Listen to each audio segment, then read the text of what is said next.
did not touch on his speech. Only Rahul Gandhi's speech was expunged. Why, sir? Why, sir? Why, sir, expunged?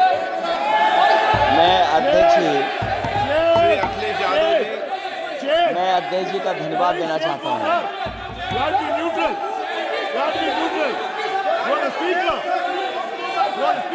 अध्यक्ष महोदय,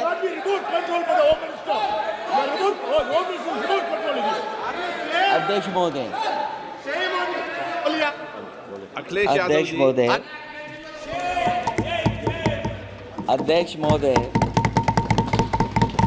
मैं सबसे पहले आपका धन्यवाद देना चाहता हूं कि आपने मुझे अपनी पार्टी की तरफ से राष्ट्रपति जी के भाषण बोलने का मौका दिया है।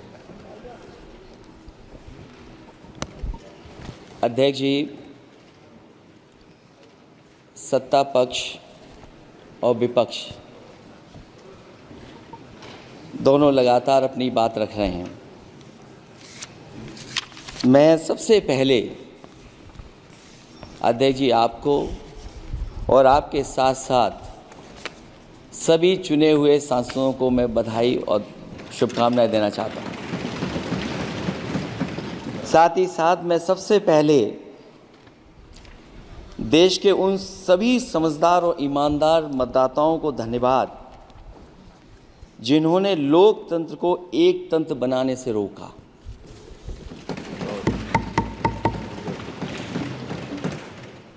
चुनाव के समय पर अध्यक्ष जी ऐसा कहा गया कि 400 पार। मैं समझदार जनता को फिर एक बार धन्यवाद दूंगा और मैं कुछ कहना चाहता हूं कि आवाम ने तोड़ दिया हुकूमत का गुरूर, दरबार तो लगा है पड़ा गमगीन में बेनूर है पर। अध्यक्ष महोदय, दरबार तो लगा है पर बड़ा गमगीन बेनूर है और पहली बार ऐसा लग रहा है हारी हुई सरकार विराजमान है। जनता कह रही है चलने वाली नहीं सरकार। अध्यक्ष महोदय, जनता कह रही है चलने वाली नहीं, ये गिरने वाली सरकार है। और क्योंकि ऊपर से जुड़ा कोई तार नहीं, नीचे कोई आधार नहीं, अधर में जो है अटकी हुई वो तो कोई सरकार नहीं। दरअसल पूरा इंडिया समझ गया है कि इंडिया ही प्रो इंडिया है। इस चुनाव में इंडिया अलायंस की नैतिक जीत हुई है। ये पीडीए इंडिया की सकारात्मक राजनीति, पॉलिटिक्स जो पॉजिटिव है, पॉजिटिव पॉलिटिक्स की जीत हुई है। ये इंडिया पीडीए की सोशल जस्टिस मुहिम की विक्ट्री है। 2024 का परिणाम हम इंडिया वालों के लिए जिम्मेदारी से भरा पैगाम भी है। और अगर हम यूँ कहें अध्यक्ष महोदय कि 15 अगस्त 1947 अगर उपनिवेशिक राजनीति से आज़ादी का दिन था तो 4 जून 2024 देश के लिए सांप्रदायिक राजनीति से आज़ादी का दिन रहा। ये सांप्रदायिक राजनीति के अंत और सामुदायिक राजनीति की शुरुआत है। जहां सांप्रदायिक राजनीति का अंत हुआ है वहीं सामुदायिक राजनीति की शुरुआत हुई है। सबसे अच्छी बात हुई ये है कि इस चुनाव में सांप्रदायिक राजनीति की हमेशा के लिए हार हो गई है। अध्यक्ष महोदय, कहने को सरकार ये कहती है कि ये 5th लार्जेस्ट इकोनॉमी बन गई है और जीडीपी के मामले में 5th वर्ल्ड की इकोनॉमी बन गई है। लेकिन अध्यक्ष मोदी, ये सरकार क्यों छिपाती है कि अगर ये हमारी सबसे लार्जेस्ट इकोनॉमी, अगर हम 5वें नंबर पर हैं तो हमारे देश की पर कैपिटा इनकम, प्रति व्यक्ति आय हमारे किस स्थान पर पहुंची है। और हम लोगों ने तो अध्यक्ष महोदय देखा है कि अगर दिल्ली की सरकार ने कहा होगा कि $5 ट्रिलियन की इकॉनमी बनेगी, तो जहां से प्रधानमंत्री जी चुन करके आते हैं, वहाँ का प्रदेश के सरकार भी कह रहे कि हम $1 ट्रिलियन इकॉनमी बना लेंगे। देश की इकॉनमी कहाँ पहुँच गई, पर कैपिटा इनकम क्या है।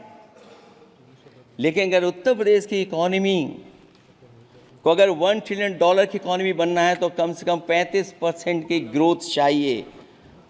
मुझे नहीं लगता है कि 35% की ग्रोथ उत्तर प्रदेश पा पाएगा। हम हंगर इंडेक्स में कहाँ खड़े हैं, नीचे से कहाँ हैं।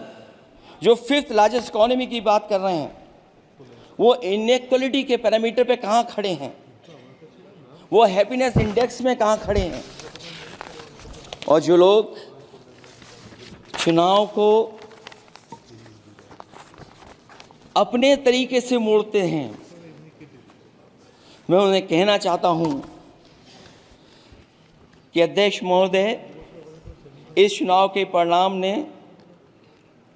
तोड़ने वाली राजनीति को तोड़ दिया है और जोड़ने वाली राजनीति की जीत हुई है। इस चुनाव में धन छल बल की नकारात्मक राजनीति की शिकस्त हुई है। ये चुनाव जो देश का हुआ, ये सकारात्मक राजनीति का नया दौर शुरू हुआ है। इस बार प्रो कॉन्स्टिट्यूशन वालों की जीत हुई है। हम मानते हैं संविधान ही संजीवनी है, उसी की जीत हुई है। ये संविधान मंथन में संविधान रक्षकों की जीत हुई है। अब ऊपर से नीचे की राजनीति का अंत हो गया है। अब नीचे से जो समाज की जो आवाज़ उठेगी, वही राजनीति का आधार बनेगी। मैं कहना चाहता हूं कि देश किसी की व्यक्तिगत महत्वाकांक्षा से नहीं, जन आकांक्षा से चलेगा। मतलब अब मनमर्जी नहीं, जनमर्जी चलेगी। इस चुनाव का बड़ा पैगाम यही है।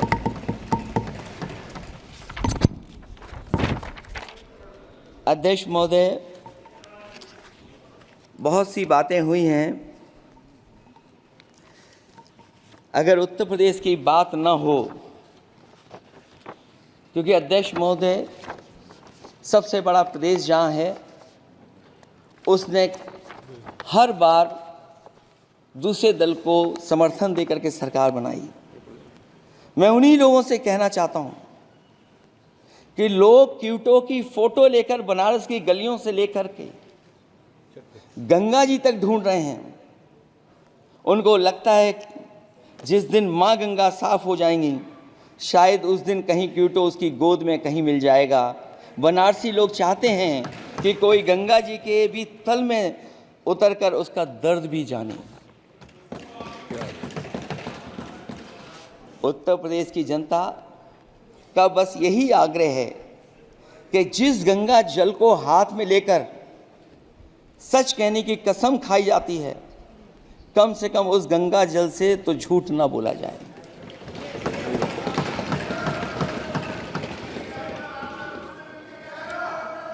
जहां विकास के नाम पर खरबों रुपए की लूट का राज खोलते भ्रष्टाचार के गड्ढे प्रदेश का नाम खराब कर रहे हैं, वहीं पहली बारिश में ही टपकती हुई छत और गिर चुकी स्टेशन की दीवार बेईमानी की निशानी बन गई है। अध्यक्ष महोदय, विकास का ढिढोरा पीटने वाले इस विनाश की जिम्मेदारी कब लेंगे? और रही सच्चे विकास की बात, तो हमने जो सड़क बनाई उस पर हवाई जहाज उतरे थे और उत्तर प्रदेश की मुख्य नगरी में सड़कों पर नाव उतरी हैं। और अभी बारिश और हो जाएगी तो नाव से भी चलना पड़ेगा। यही स्मार्ट सिटी के जुमले का भी हाल है। न तो जाम से छुटकारा मिला, न बुनियादी सुविधाओं से कोई निजात मिली, न कोई बुनियादी सुविधाएं मिल पाई हैं। मुझे याद है अध्यक्ष महोदय, देश के प्रधान सांसद जी ने अनाथ पशुओं के बारे में बहुत कुछ कहा था। अनाथ पशुओं की समस्या से छुटकारा दिलवाने के लिए का वादा किया हुआ, लेकिन कई चुनाव बीत गए हैं, अभी तक गन्ने का भुगतान 2 हफ्ते का वचन जो दिया था, कहाँ दिया था? अब तो वचन देने वाले को भी याद नहीं है। हर बात को जुमला बना देने वाले लोगों के ऊपर से जनता का भरोसा उठ गया है। इसीलिए बहुमत की सरकार नहीं है, ये सहयोग से चलने वाली सरकार है। डबल इंजन के नाम पर उत्तर प्रदेश को टकराहट के सिवा कुछ हासिल नहीं हुआ है। उत्तर प्रदेश में प्रभुत्व की लड़ाई 2 लोगों को आपस में लड़ा रही है, लेकिन उसकी मार जनता को सता रही है। पिछले 10 सालों की उपलब्धि बस इतनी रही कि एक शिक्षा परीक्षा माफिया का जन्म हुआ। अध्यक्ष महोदय, जिस समय चुनाव में थे और उत्तर प्रदेश में वो हालात देखे हैं कि नौजवान जब भी तैयारी कर करके जाता था और परीक्षा दे करके लौटता था तो उसको पता लगता था कि पेपर लीक हो गया। और उत्तर प्रदेश में केवल एक पेपर लीक नहीं हुआ है, जितनी भी परीक्षाएं हुई हैं सब पेपर लीक हुए हैं। केवल उत्तर प्रदेश ही नहीं, मैं माननीय सांसद की तरफ से सुन रहा था, कई ऐसे प्रदेश हैं जहां पर परीक्षाएं देने तो बच्चे गए, लेकिन वहां भी पेपर लीक हो गया। और अभी जब 4 जून को रिजल्ट आया, उसके बाद जो बात उठी है, देश की सबसे प्रेस्टिजियस परीक्षा, उसका भी पेपर लीक हो गया। और आखिरकार ये पेपर लीक हो क्यों रहा है? सच्चाई तो ये है कि ये सरकार पेपर लीक इसलिए करा रही है कि सरकार नौकरी नहीं देना चाहती, रोजगार नहीं देना चाहती, उन नौजवानों का भविष्य नहीं बनने देना चाहती। पिछले 10 सालों की उपलब्धि बस इतनी रही है कि एक शिक्षा परीक्षा माफिया का जन्म हुआ है, जिसने तथाकथित अमृतकाल में युवाओं के भविष्य की आशाओं को ही जहर दे दिया है।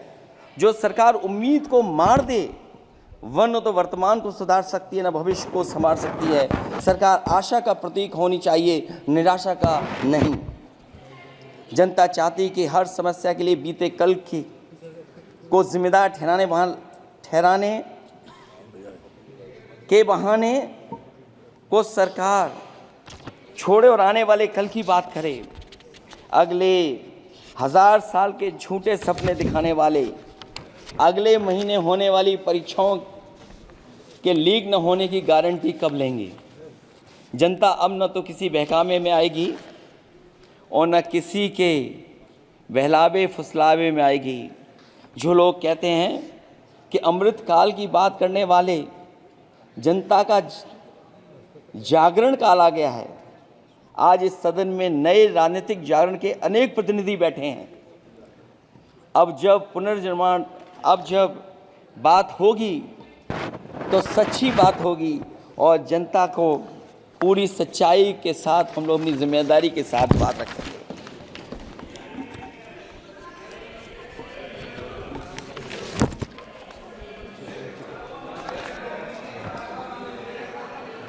अध्यक्ष महोदय, एक जीत और हुई है, एक जीत और अध्यक्ष महोदय हुई है। मैं जानता हूं सत्ता पक्ष बैठे वाले लोग समझ गए होंगे। अयोध्या की जीत भारत के परिपक्व मतदाता की लोकतांत्रिक समझ की जीत है। और हम तो अध्यक्ष महोदय यही सुनते आए हैं, होए वही जो राम रची राखा, यह है उसका फैसला। अध्यक्ष महोदय, होई वही जो राम रची राखा, यह है उसका फैसला, जिसकी लाठी में नहीं होती आवाज। जो करते थे किसी को लाने का दावा, वो हैं खुद किसी के सहारे के लाचार।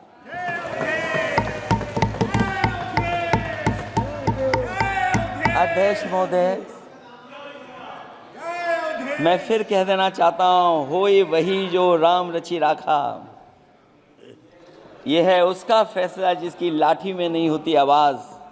जो करते थे किसी को लाने का दावा, वो हैं खुद किसी के सहारे के लाचार। हम अयोध्या से लाए हैं उनके प्रेम का पैगाम। हम अयोध्या से लाए हैं उनके प्रेम का पैगाम, जो सच्चे मन से करते हैं सबका कल्याण। सदियों में जन जन गाता है जिनके गान, अभय दान देती जिनकी मंद मंद मुस्कान, मानवता के लिए उठता जिनका तीर कमान। अध्यक्ष महोदय, जो असत्य पर सत्य की जीत का है नाम, उफनती नदी पर जो बांधे मर्यादा के बांध, वो है अवध के राजा पुरुषोत्तम प्रभु राम। हम अयोध्या से लाए हैं उनके प्रेम का पैगाम।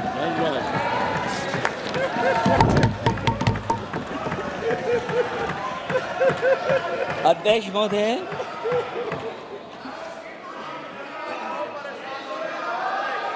अध्यक्ष महोदय, कुछ बातें हैं।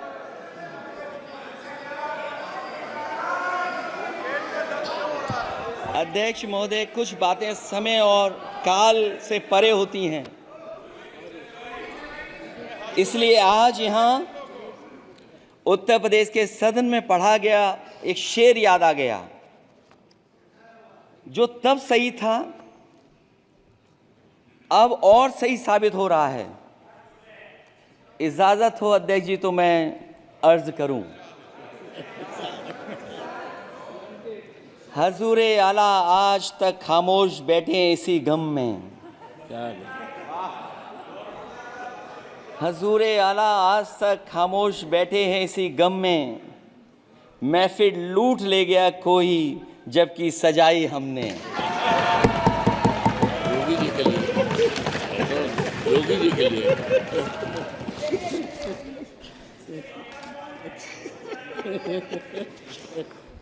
अध्यक्ष महोदय,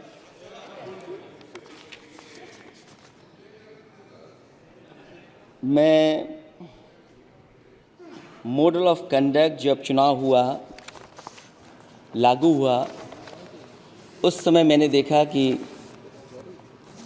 कुछ लोगों पर मेहरबान रही सरकार और कमीशन भी। कई मैं बहुत डिटेल में नहीं जाना चाहता हूं अध्यक्ष महोदय, लेकिन कहीं ना कहीं प्रश्न उस संस्था पे भी लगा है, और अगर उस संस्था पर प्रश्न लगा है तो लगाने वाली सरकार की वजह से लगा है। इसलिए अगर निष्पक्ष होगी वो संस्था तो न केवल हमारा लोकतंत्र स्वस्थ होगा, बल्कि हमारे लोकतंत्र और मजबूत दुनिया में दिखाई देगा। अध्यक्ष महोदय, ईवीएम पे मुझे कल भी भरोसा नहीं था, आज भी नहीं भरोसा। मैं 80 के 80 सीट जीत जाऊं तब भी नहीं भरोसा। और मैंने अपने चुनाव में कहा था अध्यक्ष महोदय कि ईवीएम से जीत करके ईवीएम हटाने का काम करेंगे। न ईवीएम का मुद्दा मरा है न जाएगा खत्म। जब तक ईवीएम नहीं हटेगी हम समाजवादी लोग उस बात पर अड़ग रहेंगे। उत्तर प्रदेश अध्यक्ष महोदय वो प्रदेश है जिसने सरकार बीजेपी की बनवाई, एक बार नहीं 2 बार बनवाई, और उसी उत्तर प्रदेश के साथ कितना बड़ा भेदभाव, उत्तर प्रदेश के साथ बड़ा भेदभाव। मुझे याद है वो दिन जब प्रधानमंत्री जी एयरफोर्स के सबसे भारी वाहन हवाई जहाज से उतरे थे सड़क पर। वो अलग बात है कि उस प्रदेश के मुख्यमंत्री उनके साथ नहीं बैठ पाए थे, लेकिन वो एक्सप्रेसवे जो बना था और आज भी जो उत्तर प्रदेश में बन रहे हैं वो उत्तर प्रदेश के बजट से बन रहे हैं। लेकिन दिल्ली की तरफ से कोई एक्सप्रेसवे अभी नहीं दिया गया है।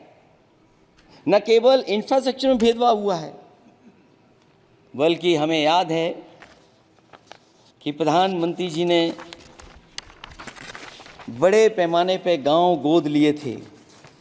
और सोचिए, अगर देश के प्रधान सांसद अगर किसी गांव को गोद ले लें और उस गांव की तस्वीर न बदले, तो शायद मैं नहीं समझता हूं कि किसी गांव की तस्वीर 10 साल में बदली होगी। मुझे वो गांव जिसको उन्होंने गोद लिया, जो प्रधानमंत्री जी की आदर्श योजना थी उसके तहत जो गोद लिया गया था गांव, वो 5 वर्ष पहले खूब शोर हुआ था कि बनारस शहर की तरह डोमरी में चमचमाने लगेगा एक गांव, हकीकत में कुछ नहीं हुआ। उसकी दुर्दशा वैसी की वैसी है, जैसे था गांव वैसा ही का वैसा है। टूटी सड़कें, कच्ची पगडंडियां, उखड़े और टूटे हुए ईंट के खंजे, बदहाल हैंडपंप, पावरलूम और पंखे के जाली के कारखाने को आखिर कब तक रफ्तार मिलेगी जो उस गांव में काम होता था, लोग करते थे। खाली पड़े रसोई गैस के सिलेंडर, अंधाधुंध बिजली कटौती के बीच इस गांव के लोगों को हर सुबह मजदूरी की कभी ना खत्म होने वाली तलाश आखिर कब पूरी होगी। तो सोचिए, एक गांव की तस्वीर ये है। जो गांव कभी गोद लिया गया था, उस गांव की भी तस्वीर नहीं सुधर पाई है। जो भाजपा के स्मार्ट सिटी के झूठे सपने में गांव के लिए कोई जगह नहीं है। अपने गांव गोद लेने की जो बात कही थी, क्या वो भी जुमला था अध्यक्ष जी? पता नहीं जिस गांव को गोद लिया था उसका नाम भी किसी को याद है कि नहीं। मैं नाम पूछ करके किसी को शर्मिंदा नहीं करूंगा, क्योंकि अगर नाम याद है तो ये तो और भी बुरी बात है कि अपने नाम याद रखने के बावजूद भी कुछ नहीं किया। जिसे गोद लिया जाता है उसे अनाथ बनाकर छोड़ देना अच्छी बात नहीं है। और अगर तस्वीर अध्यक्ष महोदय बदली हो 10 साल में उन तमाम गोद लिए हुए गांवों की, तो मैं सत्ता पक्ष के लोगों से कहूँगा ज़रूर इस सदन में बात रखें, ज़रूर बताएं आप। जो बात कभी अध्यक्ष महोदय कास्ट सेंसस की उठी थी, हम उस कास्ट सेंसस के पक्ष में हैं कि बिना कास्ट सेंसस के सामाजिक न्याय संभव नहीं है। सबको हक दिला पाना मुश्किल है। अध्यक्ष महोदय, राष्ट्रपति जी के अभिभाषण में अग्निवीर को लेकर के जो चिंता विपक्ष की थी और देश के नौजवानों की थी, वो चिंता वैसी की वैसी बनी है। अध्यक्ष महोदय, मैं ये कहना चाहता हूँ, मैं खुद मिलिट्री स्कूल से पढ़ा हूँ। मेरे साथ के बहुत बड़े पैमाने पे लोग फौज में। मैंने समय समय पे जो मेरे साथ पढ़े जो सीनियर थे उनसे भी जानकारी हासिल की है। बड़े बड़े ऑफिसर से मैंने पूछा है, वो शायद आपको न बता पाएँ, लेकिन दबी जुबान में उन्होंने कहा है कि देश की सुरक्षा के साथ अग्निवीर जैसी व्यवस्था लागू करने से समझौता हो रहा है। अध्यक्ष महोदय, किसी भी देश की सबसे बड़ी प्राथमिकता अगर कोई है तो वो देश की सीमाओं की सुरक्षा है। अग्निवीर जैसी व्यवस्था से कभी संभव नहीं है। अध्यक्ष महोदय, हम अग्निवीर व्यवस्था को कभी स्वीकार नहीं कर सकते हैं। आज नहीं कल, कल नहीं बाद में, जब कभी भी सत्ता में इंडिया गठबंधन आएगा, अग्निवीर व्यवस्था हमेशा हमेशा के लिए खत्म हो जाएगी। अध्यक्ष महोदय, जिन्होंने कहा कि हम आय किसानों की दोगुनी कर देंगे, आज किसान पूरा देश का देख रहा है कि उसकी आय कहाँ दोगुनी हो गई। और जिस तरह महंगाई बढ़ी है, सरकार बताए कि महंगाई इस बढ़ने पे उसकी आय कितनी होनी चाहिए। और जो इंफ्रास्ट्रक्चर की बड़ी बड़ी बातें की गई थी कि एमएसपी लागू करने के लिए एग्रीकल्चर सेक्टर का इंफ्रास्ट्रक्चर तैयार होगा, लेकिन जहाँ तक मैंने उत्तर प्रदेश में देखा है, अगर इस सरकार में एक भी नई मंडी बनी हो तो मुझे सरकार बता दे। अध्यक्ष महोदय, जो इंफ्रास्ट्रक्चर एग्रीकल्चर सेक्टर में बनाने की बड़ी बात कही थी, अगर सरकार की तरफ से एक भी मंडी 10 साल में बनी हो तो ज़रूर सरकार बताए। जो सरकार मंडी नहीं बना सकती है उस पर एमएसपी का भरोसा कैसे कर सकते हैं? जिन्होंने एमएसपी का भरोसा दिलाया था। हम अध्यक्ष महोदय आपके माध्यम से यही कहेंगे कि जो राष्ट्रपति के अभिभाषण में लीगल गारंटी एमएसपी को मिलनी चाहिए थी, वो क्रॉप्स को नहीं मिली है। न केवल फसलों को मिले बल्कि हॉर्टिकल्चर क्रॉप्स को भी एमएसपी देने का फैसला हो, जिससे कि हमारा किसान खुशहाल हो सके। साथ ही साथ ओपीएस की बात अभिभाषण में नहीं आई है। ओल्ड पेंशन स्कीम लागू हो, जिससे हमारे तमाम सरकारी कर्मचारियों का भविष्य बन सके। और देश की एक बड़ी आबादी, जहाँ से मैं चुन करके आता हूँ, उत्तर प्रदेश जहाँ बुनकर, न केवल उत्तर प्रदेश बल्कि देश के कोने कोने में बुनकर समाज के लोग बड़े पैमाने पर रह रहे हैं, लेकिन बुनकरों को जो सुविधाएं मिलनी चाहिए वो भी इस सरकार में नहीं मिल पा रही हैं। जो प्रदेश सरकारों ने कभी बुनकरों के लिए योजनाएं चलाई थीं वो भी अध्यक्ष महोदय बंद कर दी हैं। मैं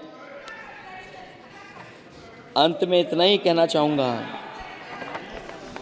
कि इस सरकार ने नौजवानों को नौकरी नहीं दी है,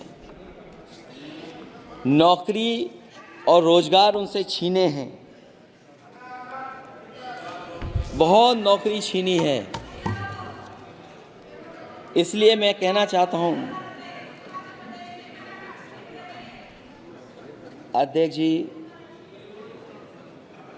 इसलिए मैं कहूँगा कि आपके राज में न नौकरी की उम्मीद है न रोजगार, क्योंकि आपने छोटे कारोबारी तक को इतना छोटा बना दिया है कि न तो वो अपना पेट भर सकता है न किसी को नौकरी पर रख सकता है। जो कुछ पद निकलते भी हैं तो उन पर लेटरल एंट्री के नाम से पिछले दरवाजे से कुछ खास संगी साथियों को रख लिया जाता है। आरक्षण का हक नॉट फाउंड सुटेबल के नाम पर हड़पा जा रहा है। और अध्यक्ष महोदय, आरक्षण के साथ इतनी खिलवाड़ किसी सरकार ने नहीं की होगी जितनी खिलवाड़ इस सरकार ने की है। जहां सरकारी नौकरियां नहीं दी जा रही हैं, और सरकारी नौकरियां इसलिए नहीं दी जा रही हैं क्योंकि उन्हें आरक्षण देना पड़ेगा। जिस प्रदेश से मैं आता हूं वहाँ सबसे बड़े पैमाने पे नौजवान बेरोजगार है, और पिछले 10 साल में जो पेपर उन्होंने लीक कराए हैं वो इसीलिए कराए हैं क्योंकि नौकरी ना देनी पड़े, और अगर नौकरी देनी पड़ेगी तो उन्हें आरक्षण भी देना पड़ेगा। ये जानबूझ करके सरकार नौकरी और आरक्षण के साथ खिलवाड़ कर रही है। मैं अध्यक्ष महोदय अंत में इतना ही कहना चाहता हूं, आशा है ये सरकार तब तक चलेगी तब तक उसके केंद्र में इस देश का हर एक गरीब, शोषित, वंचित, पीड़ित, पिछड़ा, दलित, अल्पसंख्यक, आदिवासी, महिला, युवा, छोटा कारोबारी, ईमानदार, नौकरी पेशा, आम आदमी और कर्मचारी अधिकारी, मजदूर और किसान होगा, ना कि धनवान होगा। और शासन के आधार पर संविधान होगा। वह जुमलों की जगह सच में महंगाई, बेरोजगारी, भ्रष्टाचार, गरीबी, भुखमरी, सांप्रदायिक हिंसा, दलित व महिला उत्पीड़न, सामाजिक अन्याय जैसे मूलभूत मुद्दों का समाधान होगा। और भोजन, बिजली, पानी, दवाई, पढ़ाई जैसी बुनियादी ज़रूरतों के लिए कागजी योजनाओं की जगह सच में इंतज़ाम होगा। मैं एक बार फिर उत्तर प्रदेश की समझदार जनता द्वारा सबसे बड़ी पार्टी चुने जाने के साथ साथ इंडिया गठबंधन समाजवादी पार्टी और कांग्रेस को सबसे ज़्यादा सीटें जिताई, उसके लिए मैं उत्तर प्रदेश की जनता